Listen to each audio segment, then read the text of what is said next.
આજે ખુશીની વાત એ છે કે મારે આજે તો સરે મારો નંબર લાગી ગયો હતો ગાય દોવાનો. તો ગાઈસ હું બેઠી છું અત્યારે ગાય દોવા માટે.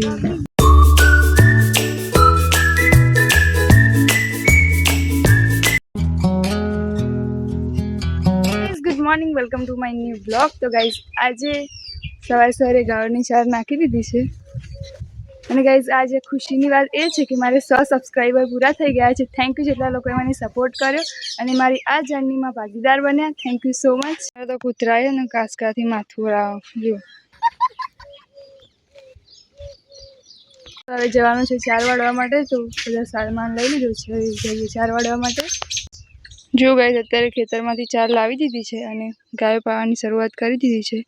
બધી જ ગાયને અત્યારે ભાઈ પાણી પી રહ્યા છે. બધી જ ગાયોની 4 નાખી દીધી છે. એની બાજુ બળદને પણ નાખી દીધી છે. હવે જવાનું છે ઘરે જમવા માટે. તો હવે જઈશું ગાઈસ. તો અત્યારે અમે આવે છીએ જે મગફળીનું વાવેતર કરું છું તે ખેતરમાં. ને જો અમારી મગફળી 50% ઉગી ગઈ છે. ઉપર દાણા આવી ગયા છે.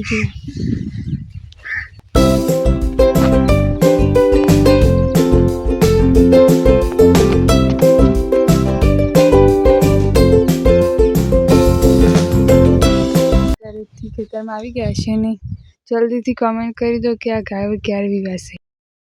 ગાઈસ અત્યારે ખણ ભેળવી દીધું છે અને પપ્પાની ભાઈ હવે ગાયને દોઈ લેશે. અત્યારે ભાઈને પપ્પા બેસી ગયા છે ગાય દોવા.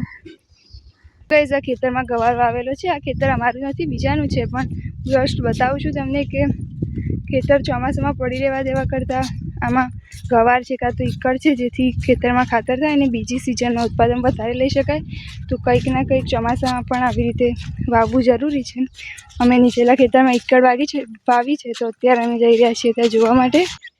જો ગાઈઝ અમે ઈકળના ખેતરમાં આવી ગયા છીએ અને જો ઈકળ એકદમ મસ્ત ઉગી ગઈ છે. અને જો ઈકળના આવા આંબલી જેવા પાંદડા આવે છે.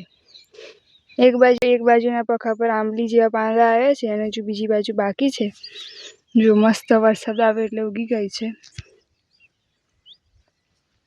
અત્યારનો વ્યૂ કેટલો મસ્ત છે.